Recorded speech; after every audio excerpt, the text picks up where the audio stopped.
you for coming a little early to talk about exterior materials. This has been lingering for a while. I apologize for our last meeting. I was very sick that day. You would not go see me. Yeah. So we have a brief agenda here, and it just captures a few minutes for each topic. But the general overview is that over and over again, because it is inexpensive and it meets fire district requirements, we see 5%, especially residential grade 5% over and over and over again. And it is always a topic of conversation. And I think there's somewhat of a consensus that it's not an appropriate material in the downtown urban use. And it's at least not always an appropriate material. So we wanted to dig into that a little bit more because our guidelines do allow it. Our guidelines are also written before it was a really popular material to use. And then the staff has done a really good job and a generous job of using their time to put together some information for us about the history of its use, what other municipalities do. So we're going to go through that. And I guess before we dig into that, does anybody have anything that they want to say regarding this topic? We'll get into more details. Okay.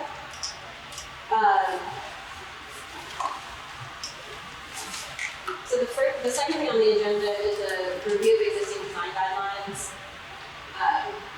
and then specifically the banned materials or the ones that are allowed in limited use, and then a little bit more about why they're banned and why the guidelines originally said that they should be banned. So, well, do you want to take over from there, or?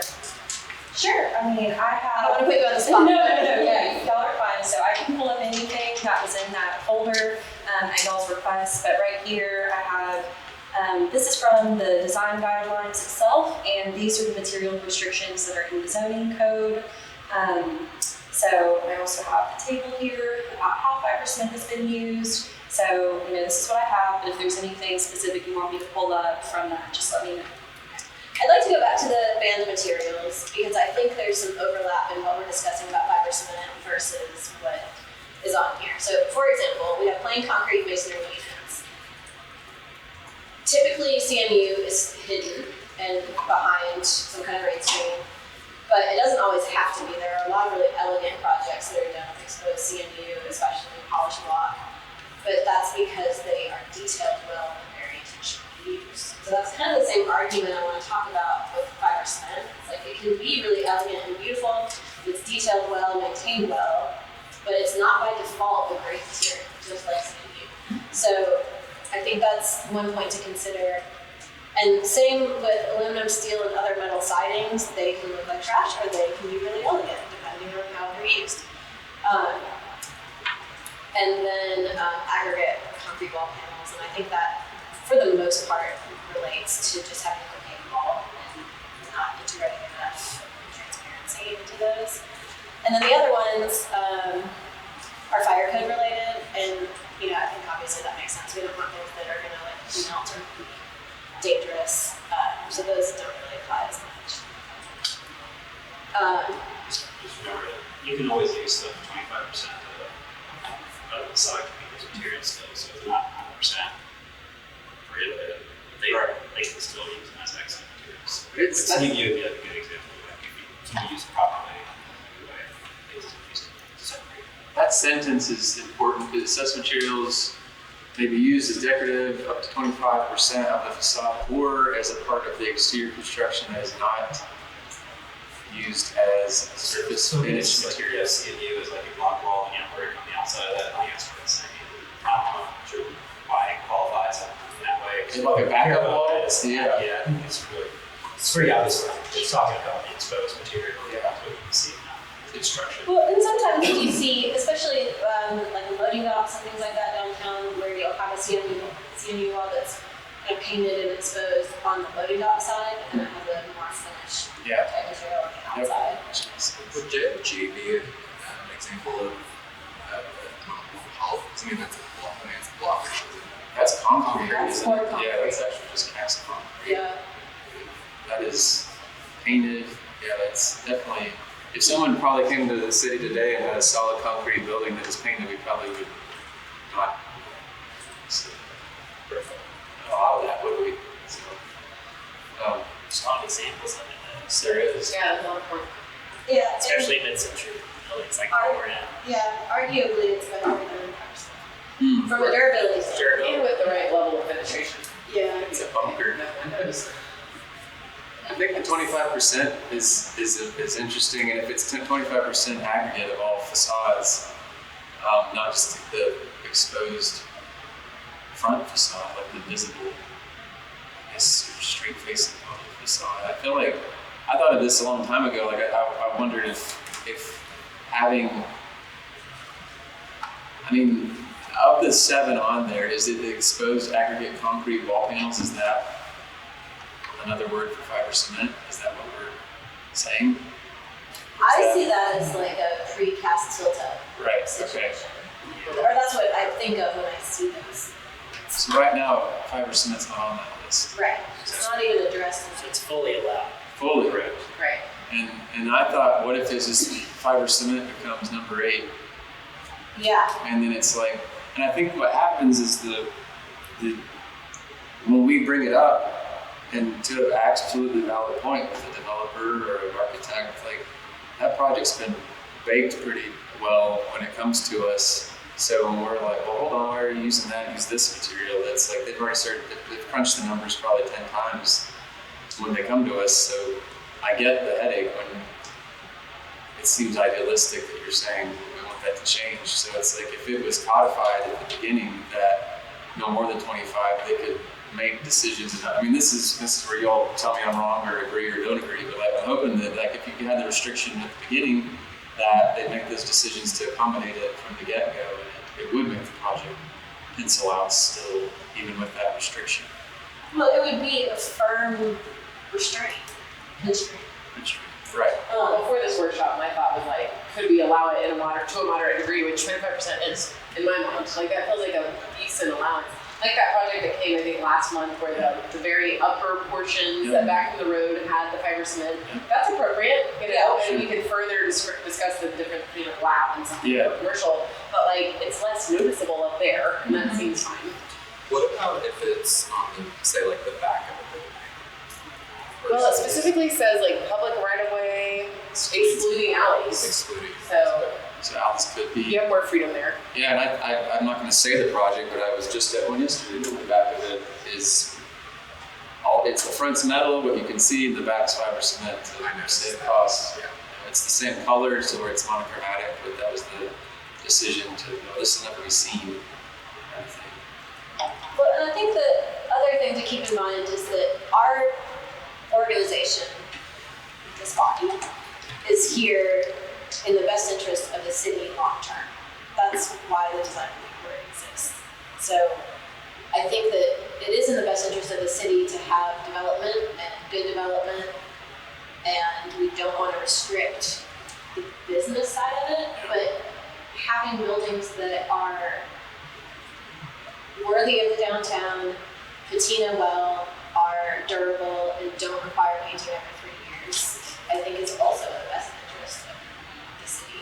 And so I don't have a lot of heartburn about saying that it should be number 8 and that if you want to develop in the downtown core, you have to use better materials on facades and public uses. I have a question rather than something Suzanne said to start with, was residential grade 5%. So there's a commercial grade, Yeah. largely panels as opposed to siding. Like you use on houses, and I don't know enough about materials to know the differences and the detailing requirements. I know that Cameron's always says that regular mounted, or is that that it really makes that difference. I don't know how we distinguish that and how we regulate that material. There's kind of a provision for that, though, in the way that's written, where it says, or like something about like, the design review board may approve of these restricted materials on a case-by-case basis. You know, and so like to me that feels like a good use of that provision, just to say like, well, this is this elevated architectural panel system with fiber cement, that's why we ordered it, which allows some room for them to continue to develop products that we don't know what they will develop. Gives us the catch-22. Mm-hmm. Or as approved by It the could official say- charge. They could say like the number 2 where it says this restriction does not include metal or architectural weapons. They could say the architectural fiber cement panels as well. We know what that is. Right. And the other thing is, I feel like in a commercial setting, it's typically not a screen system. Like detailing, like you said, like it's how it is applied. In panelized systems, they don't look great during residential settings. They have all the battens and all that stuff, which they start to collect dust and streak with rain and all that. Whereas the ones that have reveals and rain screen, they don't have the streaking, which is a nice. Well, the other part of that is the long-term maintenance, because even if it goes in beautifully on the first attempt, in 3 years when they paint it, they're going to spray paint it, and they're not going to cut it around every right foot, and it's going to be ugly. So that's one of the. I would be more inclined to like ban painted fiber cement, just because of that maintenance aspect. Whereas there's fiber cement panels that have a through color, like it's made of, it has a color element throughout. Yeah. But I've even seen, again, we're not going to call it certain projects, but there's projects in downtown that have 3-body fiber cement that are now in its 5th year facing due south that is starting to fade. And it's like, what do you do with that? And do you paint over it to get the color back? Is there like a rejuvenation, like seal, bring it back to life or something? I think that's like a whole other subset, is like to what degree you allow the fiber cement or not. Maybe is that what you were saying, Sarah, the case by case discussion? Like, or are you saying just in general? Well, in my mind, you've got 2 protections there. Well, you got a protection and allowance, right? And L's. The protection being the 25%, so that at least you know it's a smaller proportion building. And the allowance being that if someone comes up with a material that we think will stand the test of time, we can approve it. If it was anything else. If If it was anything else aside from the allowable 25%. yeah. Like if they had some advanced cladding system Sure. that was 5% base, but could do what And other that was going to be my question, is like, you know, every decision we make, then it's like, what's the ramification? It's like, what's the new thing that'll come later on? That, oh, well, you restricted this, but I found this. We anticipate new materials. Sure, yeah. Yeah, I mean, I think that's a little bit of a different discussion. Yeah. Right now, we're talking about fiber cement, and I think that the commercial product is a better product when it still has shortcomings. I think Sarah's point is good, that there could be a scenario where a developer says it's really important to this project and the pro forma and the design intent to use fiber cement, and we're asking for a variance, whatever you want to call it, a permission to use it, and we've provided all of these very specific details to show you that it's a higher quality product and how it's going to be installed. So there's an extra level of due diligence that they have to do to prove that it's worth going on a downtown building. Then the onus is on them to prove that. Yeah. And in proving it, there should be some specifications, whether it's like the mounting system or the integral color or some other thing that we can point to later as a precedent to say, we proved it because of these things. So if you can do that, it might be approvable. Yeah, I think the three criteria that I would spell out is how it's mounted, what the seam and corner conditions are, and the thickness of the product. Because a commercial system is like chunk and thick, and a residential system is very thin and regular. So, I mean, I think those are the 3 things that I would look for if they were asking for special permission to use it over 25%. So, just let's do a gut check. Like, are we sort of aligned on this? Or That's, again, I think if it's there, like, I mean, of all the examples that Melinda, and maybe some help too, but all those precedents of other municipalities that do it, I just take from just any bit of traveling I get to do, I'm always looking at what's allowed in the city that I'm in that time, and it's always, you know, they're all wildly different. Knoxville's not these cities and vice versa, but there's some that are more aspirational than others that have already solved this or have mandated it. And like I've heard an old principal of mine say, we used to, ask for development in Knoxville. We're not asking anymore, so we need to set the tone for when the development comes. Not saying that before we should have allowed subpar development, but just saying that it's even more like people are begging to come here, wanting to come here. So should we make it the best version that we can try to? So we kind of skipped over what the design guidelines say today. It's pretty well familiar with, so it's pretty generic. First part, new building materials should relate to the scale, durability, color, texture of common buildings in the area, building materials in the area. And then, the next two are like the actual building guidelines to use common materials and elements, especially next to historic buildings. So that one, it's really kind of getting at the historic, like being next to historic structures versus new structures, like newer structures. But the first part, the purpose of intent of this,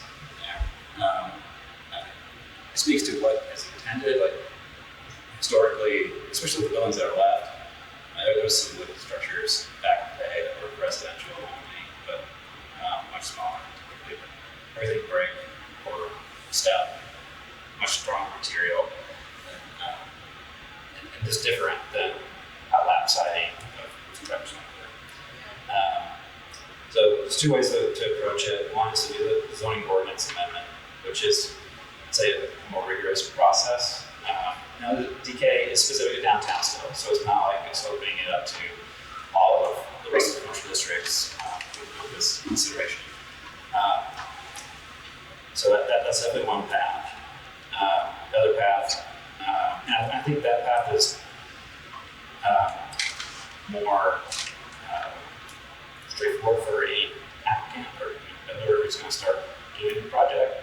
The zoning code, hopefully they know about the design guidelines, hopefully they look at them as they're starting their development. Sure. But let's say follow the zoning first and kind of go from there. Guidelines probably would be good to amend the guidelines to give more specific examples of what's appropriate, what's not appropriate when you're using these materials. I think that's easier to do with guidelines than it is in zoning ordinance. You could maybe restrict it to 25%, but the guidelines that you say how it's really more appropriate to use. Mm-hmm.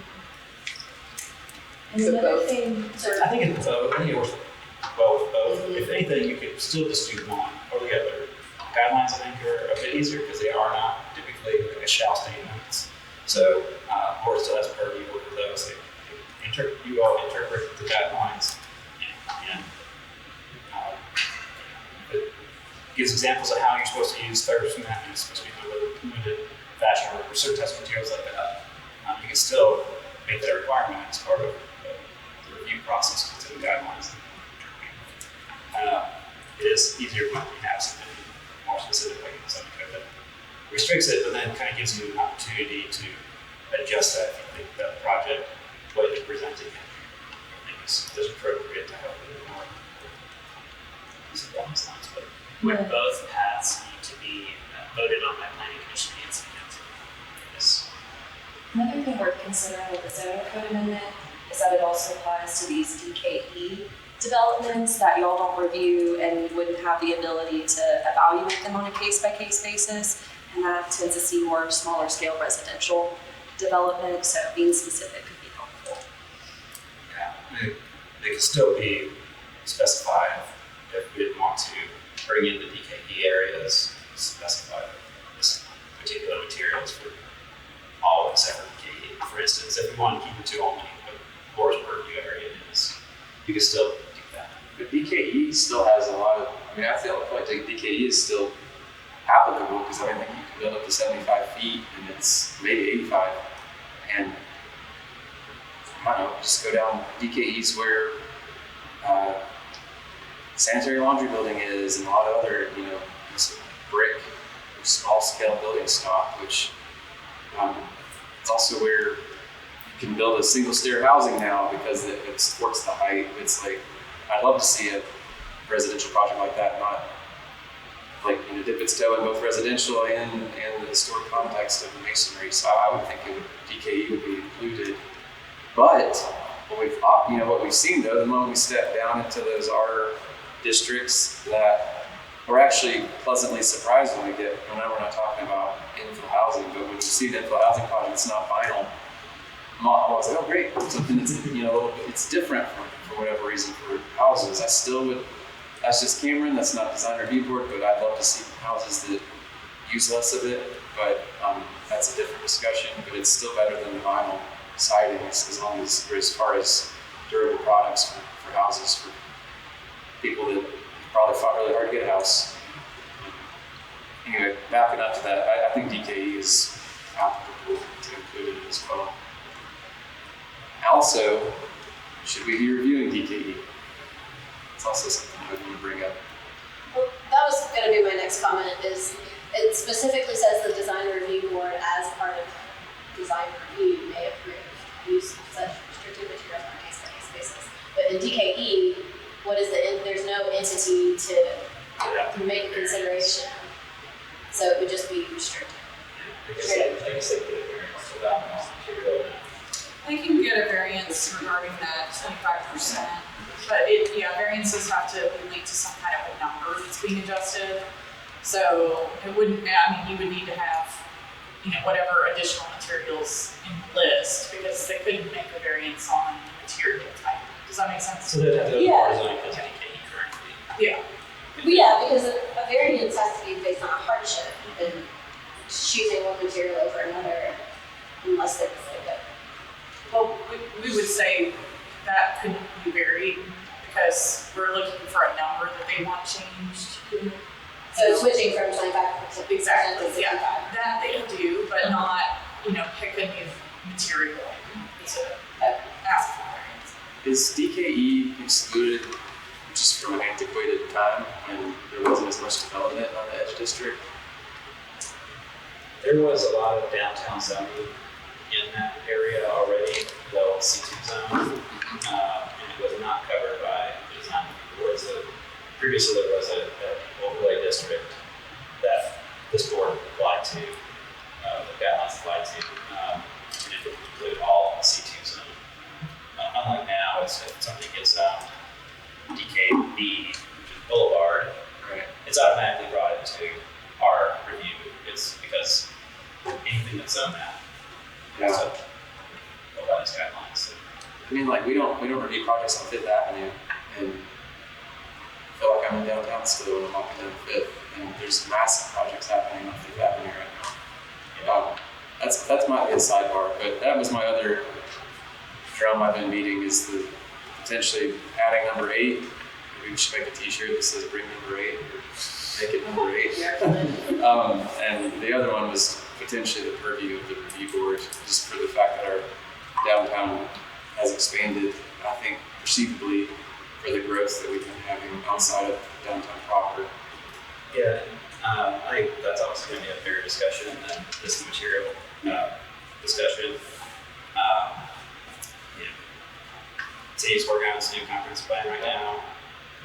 If there's a desire to expand review boards like the design review board,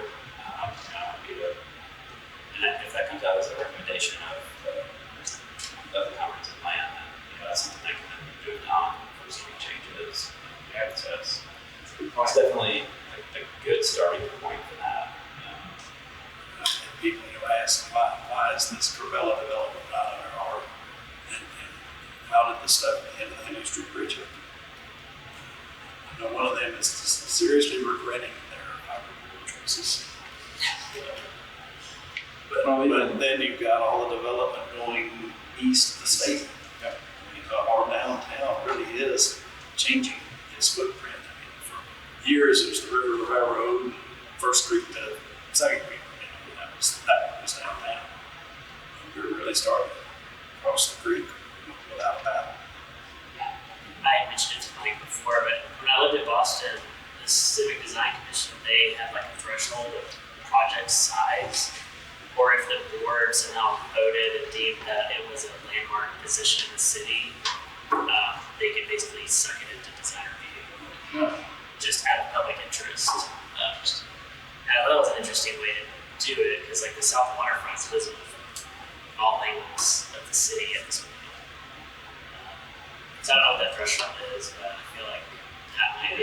that's a good point. Everybody, if you take any project that is larger scale, monetary labor, square footage, whatever it is, you think, you know, maybe look at it. But I see your point, but specific locations, you also need a good example. If through that process, that makes sense to be able to make the works review it. It is really different. Yeah, I think for the discussion that we're here today to have, it's about our purview that we have right now and the projects that we typically see, and this has been an ongoing issue. So I think that the broader discussion is really important, but it's not what we're hearing right now. Suzanne? Yeah. I agree with everything that's been said. I think it's been a really good discussion. A couple of points. It's what Cameron said about business coming here. And I work with a lot of developers around the southeast that are coming here. And I don't think that we should not carry out the standards that we think that we should have down here. I do like what he said, though. At one point, we were talking about maybe provide an option. What else could you do? But then I was thinking, well, that's really not our responsibility. We're kind of giving that back to them to say, okay, bring your expertise and show us. But I mean, I think whether it's fiber, cement, or any other material that you feel like should set a standard, be bold, because they come here with the idea that this board has a lot of power, a lot more than we actually do. And so they've been conditioned from going to these other large cities that it's a real, gut-wrenching process to get through this board. So be bold and make the standard what do you think it needs to be, regardless of the material, and then they'll meet it or they won't come here. But I think from an economic standpoint, they'll still come here. That's really valuable feedback, because I think the first question we get from council especially, but also planning commission, is if we don't want to be viewed as difficult to work with, or we don't like development, or all those old stories about why not to have these standards. And I think that it's very reassuring to hear you say that, because that's what I also think. But you're in it all the time and working with people like that. And I would love to say it has to be brick, it has to be stone, it has to be architectural metal panel, and if you can't make that work, then you don't belong here. But that's You give an opportunity like she was saying, they've got 25%. So make your case. right. Which can be pretty substantial. It's a quarter of your facade. Yeah. It's a lot. And that's a line on the street facing the sign, so the way this is written today. Yeah. So are the prohibited materials in the zoning ordinance now, or would our change be to put them all in there? There Just is. adding number 8. So this is Got zoning it. code. That's zoning, and the other one's skyline. Okay. That's Yeah. what So we just be adding 8. Okay. Yeah. I mean, that makes sense to me. I think it's a relevant path forward, because this product didn't exist, especially in the prevalence that when that was. I think the whole discussion though of like the more technical part of it, which is honestly where I'd like to get in the weeds on, because what we're really talking about is a rain screen product versus not. And I just said that word, and there's probably some people who don't even know what that is, and it doesn't matter necessarily, but it does, because that's inherently another reason why I advocate for masonry or stone, because it always has a gap behind it that makes it last longer. It's just we don't build massive walls anymore, brick walls, but I don't know if there's a place yet for us to say, because what happens is we'll say, okay, well, even 25%, and like we had that project recently that was a really great discussion and a valid point for this, which was probably generally around 25%, and that's why we were pleased to talk about it, but we talked about lap versus vertical, but then I said something about rain screen, and they're like, we're just applying it to the sheathing, so that's the other thing that happens, and it's not that that's outright evil or bad, it's just it's not going to last as long as the other option to put it on some sort of pattern or something like that. But again, it's I know for all the time I've been on the review board, my inclination is to get in the weeds, but I also know that there's a little bit of ambiguity we have to allow for it, because we're not designing the project. It's also I'm always saying I hate batten strips, but if someone came and did some awesome design with batten strips and fiber cement, I'd be psyched, it'd be great, but I've not seen it yet. but it's just a way for them to cover up their seams on a cheaper material. Well, and in a context that doesn't make sense. I mean, historically, important batten siding isn't the downtown core experience. Right. For good reason. And so I think that, I'm kind of on an architectural soapbox, but it just doesn't make any sense. Right. From lots of angles. But sometimes the developer, definitely not the public, understands that broader context. And so I'm sensitive to having requirements that seem out of touch with everybody else's understanding of what's acceptable. I don't want our board and our purview to be like elitist or something that's not accessible to the people using downtown. But it still has to be all the things that the zoning code says, durable. You're saying the language shouldn't sound elitist, like if it's too technical or too specific. I agree with that. It's like it's an easy sell if you're standing in front of a body that we want to promote. And if we read these words of downtown materials, so therefore we would propose to exclude or include a reduction on a more foreign material, but it's very commonly used in construction today for its feasibility and its feasibility because it's monetary help with the performance. I mean, the other part of that is that building science has changed. Yeah. So you don't put things directly to substrate anymore for durability reasons and for energy reasons. And so I think that it's appropriate for our guidelines and the zoning to change with that science.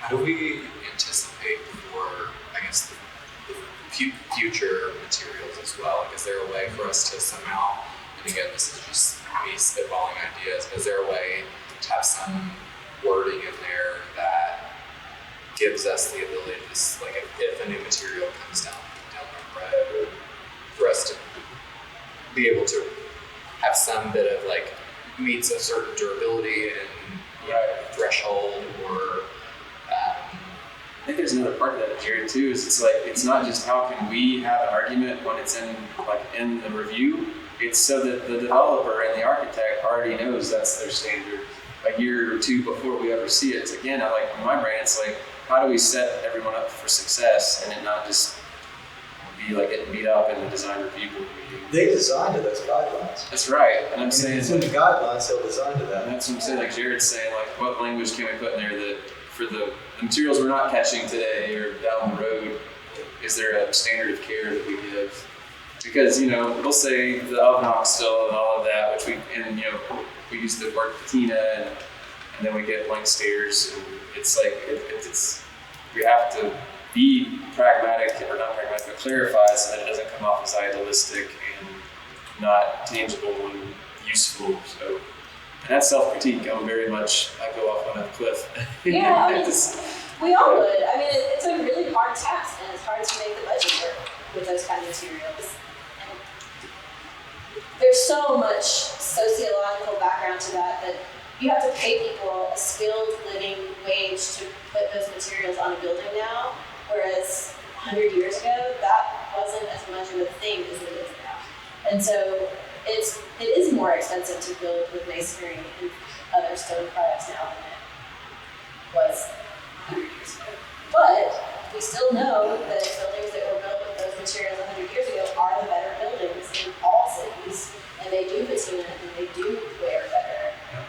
And so, when we had that meeting about the platform, and we asked about maintenance, the lady was like, well, we maintain our buildings. It's like, yeah, you will. While it's in your portfolio, you will. But when you're dead and gone, our city still has this either asset or problem. And we need to help ensure that it's an asset and not a problem. When you stop maintaining it, is it going to fall apart? Is it going to fade? Is it going to be a problem? I feel like we're trying to hedge against that. I think we're about to, maybe in the next 5, maybe it'll take 10, but we're about to see what happens. We'll see how owners take care of them or not, for the decisions or how they've been built. There's a ton of fiber cement getting put up. There's some that are 90%. fiber cement, and I won't be on the review board ever, anymore, and I'll just get to see it. Of like, what are they going to take it off and replace it? Are they going to paint it? Are they going to, what's the? Well, and that's the other thing is if it's not a rain screen, then you're taking your building apart. That's right. And so I think that One River Walk on the south side is going to be a huge case study Oh because my they've gosh. already painted it once. Lord knows how much it costs to clean, coffee, and repaint that thing. And it was 5 years in. They're going to do that every 5 years for eternity? I don't think so. And those batten strips are going to twist, and then fasteners are going to rust. Things are going to start popping off. And sometimes, they have already. And we look at it every day. And the citizens of the city look at it every day. And we don't want it to look like garbage in our city. Advertised over 20 years ago, right now. I feel like if we feel that way, we should codify it because I feel like developers, they just want like an even playing field, right? Like everybody just, they don't want some other developer to come along and get better treatment than Right. they had on board. Or to change the rules midstream. It's like if you put a Right. performer together and your numbers are working, and then somebody changes the rules on you and you're halfway in, that sucks. And that's what we're dealing with every time. It's like, we even had a question in one of our last meetings where they said, can you require me to do that? And there is the provision of like, based on our opinion basically at the board. But we of course are adults and we take that with a grain of salt. We're not going to be absurd and say, change it all, masonry done, and move on. Like, that kill every project that came before us. I do think though, people that comment about projects to me, just in conversation around the neighborhood or whatever. Most people will say, I think that there should be more restrictions around what's being built. Like, this stuff is ugly. Why are we building the same thing? Yeah. Like, that to me is the public sentiment of what's being built right now. And so I think that we do have that potentially on our side. In the city, that others are feeling that way. The other thing that came to mind is the current statement of new building materials should relate to the scale, durability, color, and texture of the predominant building materials in the area. Part of me also thinks that that statement could potentially be used to say, well, this fiber cement building directly next door is primarily fiber cement. Its level of durability, what I'm proposing means that level of durability.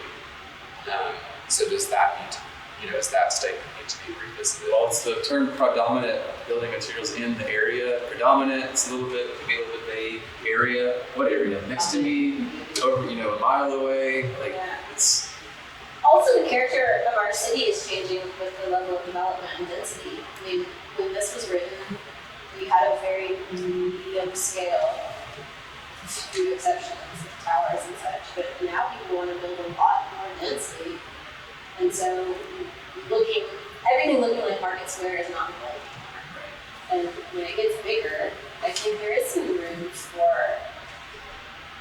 more iconic buildings that people are proud of. I think a lot of what you're saying is when people come here, or they have their families come here, or their students and then they have their families coming here, they want something that they can point to and say, this is unique, this is my town, this is what I'm proud of, this is what I know about.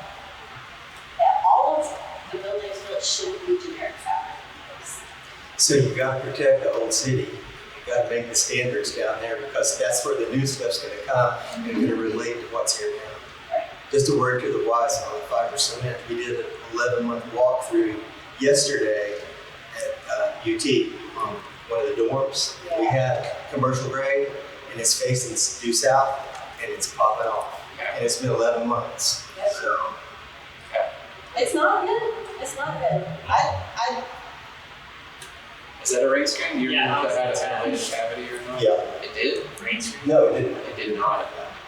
Well, on that topic, would y'all like me to bring up those pictures? We can just go through them Sure. and y'all can tell me Yeah. to stop. I had a couple of things that came up in conversation last night working over. One was a young intern was asking about my city-based products. Apparently, we're building things out of mushrooms coming up. Yeah. So this is one of those things to anticipate. But the other question was where we require variation among facade to break scale, is that there's too much of that. You get these a couple of the examples, there was one that was just so scattered, it looked like an abstract painting, and that's sort of like the platform. It seemed to get a little too much going on. I understand the desire to break scale, since we are a pretty low-scale city, but not get carried away with it. So I don't know. I think there Well, was. that's another thing about, I didn't mean to interrupt you. No, it's fine. I mean, that just goes back to a broader discussion about architecture generally and how people don't know how to design facades. And everybody who's a practicing architect now is trained as a modernist, and that all of the, I won't say all, but many designs that we see, it's very evident that when we talk about basement on top, they're not trained to design a basement on top in as classical language, and that's not what anybody knows how to do. And so we're asking for something that is really a very niche skill. And those are all relative terms, like what does variation mean? Like how much, to your point. When you look at the post office and you can make the argument that that's too monolithic. It's so beautiful, but the way the fenestration is done and the, the little articulations of trim, but it's all in material. You go to the other side of that same building though, there's where it approaches the park house, they break it down to a Victorian detailing just in that little corner there. So there's some subtlety that seems to respond on the other side. On this side, yeah, it's pretty weave and there. I think when I'm done on the review board, if someone said, what projects are you proud that you allowed to happen? I don't have none yet. I don't like that question. I don't mean like none of them. There's good qualities in a lot of them. But I don't know, that kind of bigger question is like, are you proud of what you allowed to occur in the city? But there's some that we've definitely made better. Made better, right? Like the one over on the hill there next to the tower, near the church there, that one. Looks much better. Yeah. This is a building I'm very proud of. I'll wait till they finish. But it's certainly a better building for our input. Yes, next to some of the towers. The one that has the right hand up. So that's the This is on the downhill side. The one on top of it. Yeah, the one on top. Yes, Joe Petrie. Yeah, Lee's, I don't know if did we approve it fully? No, we sent it back. I thought we sent it for some more adjustment. I do like it, but maybe our influence did drop in scale. You like the one with their head, you're saying? But it's better. But the one on top of the hill is almost finished now. Looks red hand. It has red hat, I like that. You'd be like, I keep saying. Well, it's so much better now than Yeah. it was to its original. I actually like it better in person after they changed it. The first application they Which they turn that in, they're going to do comments with that. Not centers are. Their soffits on it. That's just interesting. they're right. It's on the top of the hill, next to the Catholic church, like all the time. Honestly, it's the same Oh, as It's always on right. It's across from the townhouses, Ryan's Road. Yeah. didn't look as bad. I think we reviewed this one right before you came. architectonically, we love it. We have about 10 minutes left. Yeah. So I guess from here, we kind of decide how we want to move forward. We can decide so we can bring additional information back, or like, I guess it depends on where we're at right now. If you feel ready to put together amendments. But I think the easy part is if you want to move forward with the zoning code amendment, that's the easy part. There's really not a whole lot of meat to that.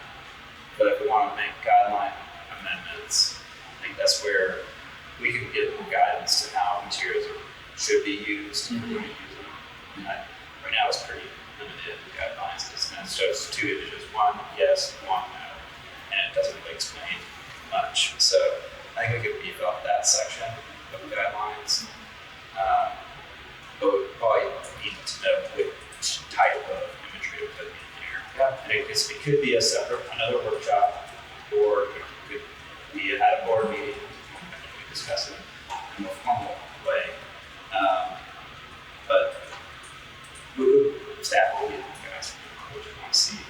I think that's, I like, maybe there's an entire workshop just to like the specificity of that material. Is that what? Well, I was gonna make a slightly different recommendation that we would do the zoning amendment and add number 8 and say 5% is not decided. Leave it open like that. So if they want to use commercial grade, if they want to do better detailing, then they can bring it to us. But otherwise, it's prohibited unless there are extenuating circumstances that they can discuss well. Yeah, but there are also ways that are better, or ways in which the fiber cement is more appropriately used downtown. Like, is lap siding, and is that using that? Is that appropriate or not? I mean, we can put those imageries in, but it wouldn't keep somebody from doing it if we felt it was appropriate, because in the guidelines, if you want to make interpretations, you have to make up as exceptions for somebody to use it. You can say that generally this is not appropriate to use lap siding on downtown buildings. But I think that's a guidelines thing. Yes, So we would add the 8 and then we need more direction in the guidelines about what's appropriate. So it's like what you're saying is step 1 would be the zoning, step 2 would be the guidelines. Yes. We added the zoning as soon as possible, and if we could have gone back a year, then it was. Yeah. The zone, So can you recap for us what adding number 8 entails from just a logistics standpoint? So we would have to come, well, I mean, we want to come back to the board for recommendation to send it off to planning commission and send it off to the city council. So Yeah. the planning commission board, we can do planning commission recommendation for recommending bodies. City council obviously adopts it. So you all do one meeting, planning commission 1 meeting, 2 meetings, 2 meetings by council. so you present the wording to us. Yeah, that would be the first step, presenting it to you all. So let's just say we can get it done in June, which I'm not necessarily saying that's gonna happen, but so June for the meeting for you all, taking a recommendation vote on that. July for planning commission, recommendation on that. And then city council, you would have the 2 readings in August, 2 weeks apart. So is it best for us to articulate our comments here today and send that to y'all to say we want to add fiber cement as item 8 in this zoning code amendment, and these are the reasons why, so that there's some meat to that, and then you do your process based on that recommendation? I don't think it needs to be quite that specific. I think Melinda might, hearing all the feedback they've got from you all, we can circle the 3 of us together and come up with a draft to present to you all next time, or in July, whenever is appropriate. And at that point, if you all wanted to make some changes, we absolutely could do that, take a vote on it, but we would bring probably something as a starting point. Want the zoning to be a little vague because the guidelines, we get to interpret the guidelines, but if we do something that's against the zoning ordinance, we don't have the power to grant variance, Right. like the infill housing community can. So we want to be careful we don't tie our hands You to can it. also, part of the language in that first paragraph needs to be tweaked to explicitly say that the board can approve more than 25% of these items. Because I would say that we probably do based on what's already worded, but if we need to clarify it, then because it's kind of talking about the other types of materials could be considered or may approve the use of such restricted materials on a case-by-case basis. So I guess it's kind of saying that it's restricted material, but you can approve it on a case-by-case basis. So I think it's saying it's more, but maybe we have to clarify that language too. We can. So I think we're talking only making the changes as far as allowing fiber cement with those extenuating circumstances and kind of, I don't want to say like superior design, but like an enhanced design of some sort. So I think number 8 could be something along the lines of fiber cement, again, adding to the list, making it banned, and then we could say something like, unless approved by the board in furtherance of the guidelines. Mm-hmm. And then in the guidelines, we would have the information on, like what Sarah was saying about, well, what if it's recessed, and, things like that, like looking at those design elements that might be. Right. I think that makes sense. The reason I asked about whether or not we should submit some statements about why. If it has to go through planning commission and council, I feel like the onus is on us to educate those two entities about why we took this initiative and why we're making this recommendation and what the consequences of not doing that are. Because on the surface, it just sounds kind of shallow that we don't like this material, stop proposing it. But there are really valuable reasons why we're having this conversation, and I just want to make sure that the people voting on it understand. Would that be typically handled from a memo from planning staff, you know, kind of saying the design review board discussed and Style recommendation. Yeah. right? And also we could present an agenda review, and maybe that's something that, you know, you could assist us with, and that would at least make sure the planning commission, you know, is very. I was gonna ask, should we be ready to talk about it? Yeah. And also, if y'all want, we can be working on ideas for design guideline updates concurrently. You know, that there are specific standards related to how fiber cement was used that I found. And, you know, Jared, your point earlier, there's also standards about where people are anticipating, you know, new business or new building materials that aren't there yet. So if there are specific things y'all are wanting to look into for the guidelines, I can, you know, also be preparing. Here's specifically, this is what other municipalities have done for this specific part of the design guidelines. So if y'all want to come up with, there's a list of those specific ones, you know, let me know and I can prepare stuff. And I think that's going to be key also if we're going to add number 8, saying fiber cement, unless otherwise approved by the board and further into the guidelines. Well, we need the guidelines to say something, right? So we probably want to have those going at the same time. I don't want the guideline updates to stall the progress of number 8. Yeah, I would almost want to strike the in furtherance of the guidelines statement, because this, I think that chunk of text does a pretty good job of saying that, you know, we can look at case by case basis for these materials. Yeah, and that would be enough to get 8 in the code and sort of stop the like spiral of fiber cement everywhere, and then we can clarify the guidelines. And it still holds some degree of maintenance and architecturally or environmentally innovative design. Do you all get, I mean, how many questions do you get from submitters prior to coming to review board about materials? You get a lot? Or you all get a lot? Depends on how early in the project it is. And I mean, usually there's some kind of pre-submittal meeting, whether it's through the city, plans we do a special office, or just people get in touch with us. To tell them exactly what the code says, make sure that they stay within those realms. You know, depending on what kind of project it is, if they have any information right now, tell them generally what to expect from the board, you know,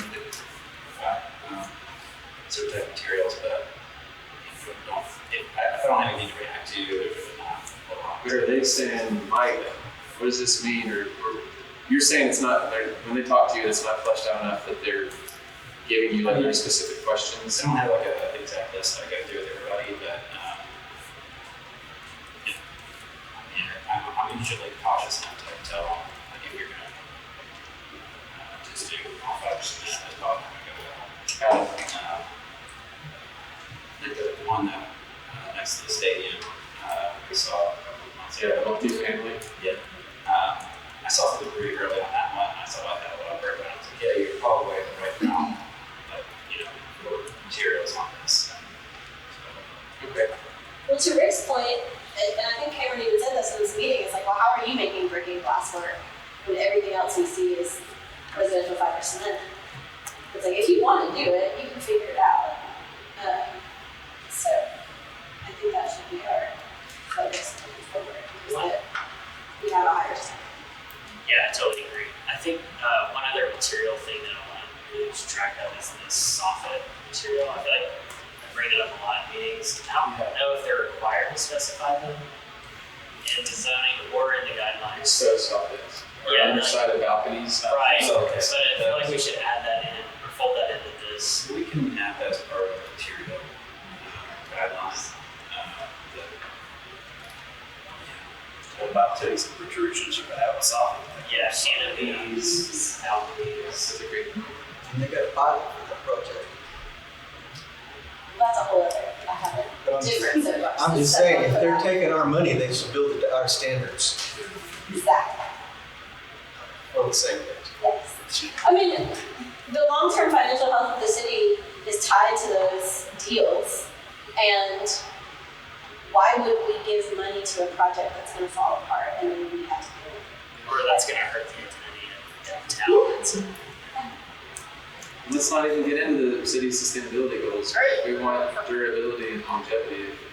The carbon that we're already using, let's make it last. Not You sure. guys can affect that. Yeah. So for number 8, you want to suggest fiber cement or number 8? This restriction does not include architecture or fiber cement values. I think just, I think it should just be 5%. Yeah. if we give that caveat, then it'll be all 5%. Yeah. Would y'all like to add any caveat for the DKE folks? With that, again, they have the variance process, but I wonder if it could be possible where maybe they could bring the design to y'all to approve more of those materials. So DKE is must comply. They don't even get to come. Yeah. They don't have to ask for They don't have the option. Yeah. There's never at least given the option where, they could come to y'all if they wanted to use more and otherwise could just. That must be like an appeal school. Yeah, well, because the Board of Zoning Appeals is looking at hardship and y'all look at design quality. Yeah. And the BZA is never going to allow a new material or anything like that. It has to be tied to that number. Can they elect to come in front of this board? Is that like a thing we can allow provisions for? The Historic Zoning Commission has statements in the code about, like level 1s and level 2s, things like that. And I think we did that for Inkville also, kind of something similar. there's something that So- appeals, right? Oh, yeah. Appeals Yeah, absolutely, yeah. For instance, you all now have the middle housing appeals, things like that. So, that could be built into the zoning code if that's what the board is recommending. So, If we think that's valuable, just to take a super hard line,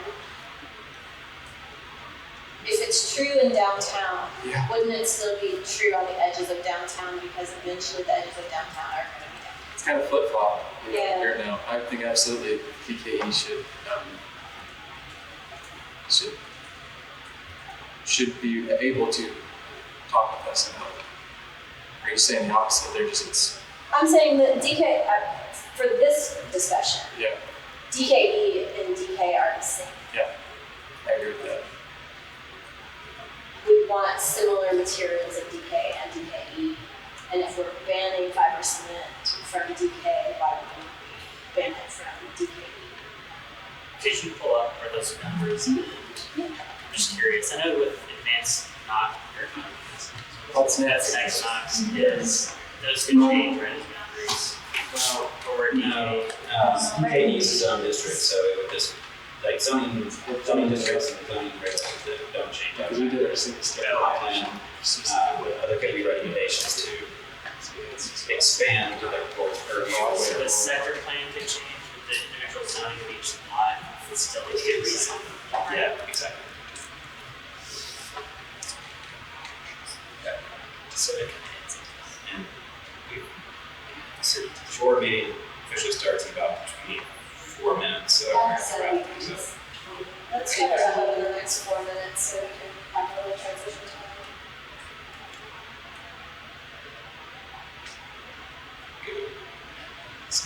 It's gonna be a little bit hard to see the boundaries because it's all the same color, but pretty much north of the interstate there is DKE where it's pink. And then there's a couple of properties off of Broadway, and then up on, it's kind of down by Blackstock, that is on DKE. And then a couple random ones off to the east as well along the river. Yeah, it doesn't go as far north as I thought, so I would totally agree that Yeah, it should just Yeehaw, fall in. only part of Yeehaw's property, like where the building is DKE, where their stage and outside bar, that's like CG, something, 2, 3, or whatever. Yeah, I'll agree to lump it in the same changes.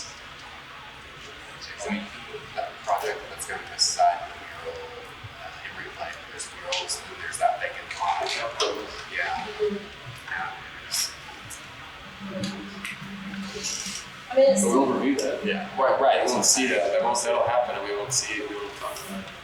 But it's still true that that's an urban corridor, Right.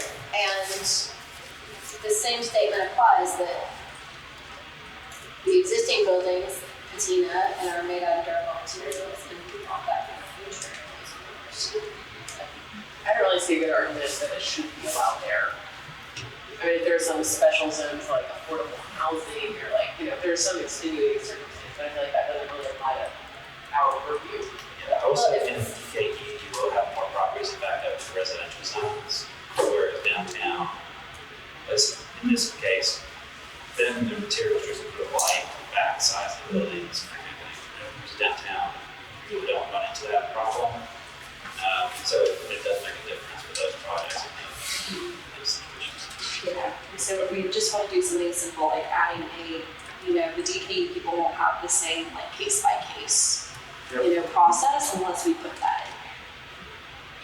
So what we're saying is we're actually lessening the restriction on DKE, giving them a chance to talk with us about the 25%. Yeah, just a suggestion. They can talk about it and bring it to y'all. At least they have a process where they want to use it. They at least have a chance. Or they can just follow it. Right, but to Mike's point, the delicacy is the fact that it's getting into the residential brain. So their effect is what people are living as well. So, but I still think it's valuable to just talk about it together. With adding number A to the zoning, what's a realistic timeline on that for you all? Yeah, I'm not sure how long it would take to put together a draft ordinance or something like this. If I like to look back, draft and check with our executive director, make sure she's okay with it. We've got a lot of projects going on right now, so just trying to find time to do something simple is kind of complicated. But I think that this amendment would be too complicated to draft something and have ready for the June December board meeting. If we were going to have anything with the guidelines, that's probably going to be more of a stretch because it is going to be complicated. Yeah. That's what I was going to say too. I think there's that kind of, if we're not worried about running guidelines with it, probably won't be that big a deal. But yeah, with guidelines, that would be much more. Let's get into zoning. Yeah, I think we should break it up to the zoning thing first. I think that's the major component, and we can follow up with the guideline. Second. Oh, is this something we should vote on? No.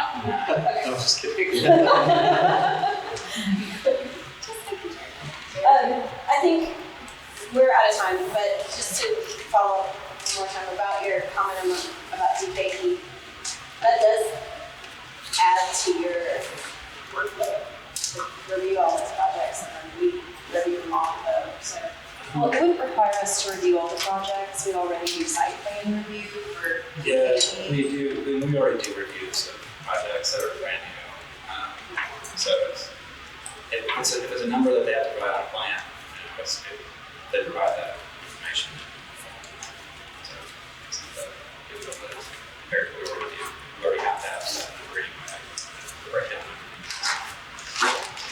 Every DKE project would be coming, only ones if they wanted to.